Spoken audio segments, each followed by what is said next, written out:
RFK Jr. just raised an uncomfortable truth. There's no question the Democrats have done a complete 180 on immigration, but during an appearance on Joe Rogan's podcast, Bobby pointed out just how dramatic that shift has been, bringing up the record number of deportations that took place during the Obama years. Take a look. During the during the Obama administration, President Obama deported more people than President Trump did, the most in history. Nobody cared. And there were 76 people shot during that process, during the Biden administration. None of it made headlines. About half of those people were killed. None of it made the news. Now, because it's Trump doing it, you have the entire Democratic Party and the media establishment saying, oh, look at the horrible things. He's a dictator, but he's doing what he promised to do to the American people.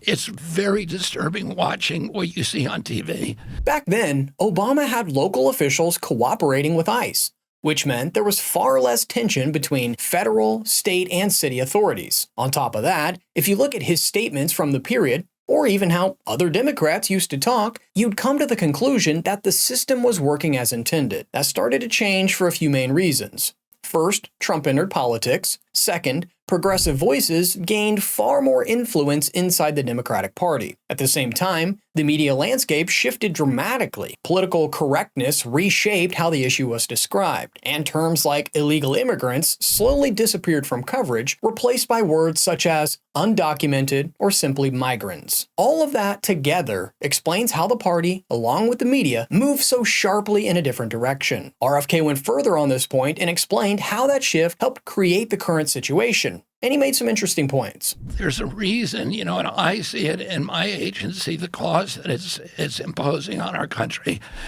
and on healthcare, diminishing healthcare for Americans, and housing and jobs, and all of these places where it hurts us. We need workers in here, and we need legal immigrants in here, but they should come in legally, and every country has to do that.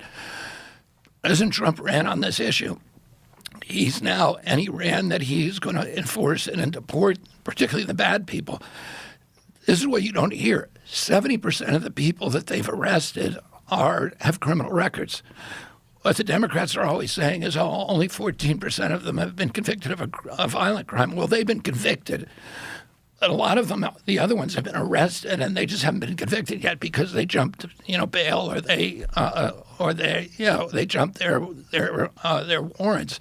This is a point that rarely gets talked about, yet you'd constantly hear voices on the left claiming that 70% of people detained during immigration operations have no criminal record. Well, I'm here to tell you it's far more nuanced than that. You see, factcheck.org, which is described by all sides as left-leaning, did a detailed piece on this statistic. And they found that in Trump's first year, about 36.5% of those arrested by ICE had prior criminal convictions. Another 29.8% faced pending criminal charges. Obviously, being charged doesn't mean someone is guilty. But when you combine those numbers, it shows that more than 66% were either convicted of a crime or accused of one. This isn't to say ICE has handled every situation perfectly. It's actually far from it. But it goes to show how the selective use of data can shape narratives in the increasingly charged political climate. Let me know in the comments your thoughts on the story. Don't forget to like and subscribe, and remember, you heard it here at the Dais.